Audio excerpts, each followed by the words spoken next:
తెలంగాణ రాష్ట్ర ముఖ్యమంత్రి గారికి నమస్కారం అండి. అయ్యా ముఖ్యమంత్రి గారు, ప్రజలు మార్పు కోసం ఎదురు తిరిగి గత పాలకుల్ని ఇళ్లకే పరిమితం చేశారు. కాంగ్రెస్ పార్టీగా, మిత్రపక్షాలుగా, వామపక్షాలుగా ప్రభుత్వాన్ని ఏర్పాటుకి ప్రజలు సహకరించారు. ముఖ్యంగా నేను చెప్పదలుచుకుంది ఏంటంటే, వితంతువులు, వికలాంగులు, వృద్ధులు, ఒంటరి మహిళలు పెన్షన్ లేక కనీసం 60% మంది చాలా ఇబ్బందులు పడుతున్నారు. ఎందుకంటే మేము గ్రామాల్లో తిరుగుతాం కాబట్టి మాకు తెలుసు.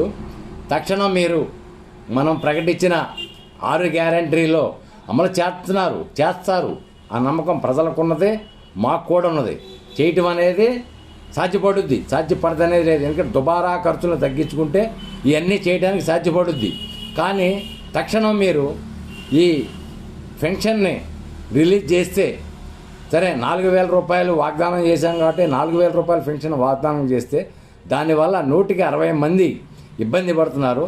తక్షణం మీరు ఈ రేపు జరగబోయే అసెంబ్లీ సమావేశాల ముందే మీరు వీటిని విడుదల చేయాలని మిమ్మల్ని కోరుతున్నాను.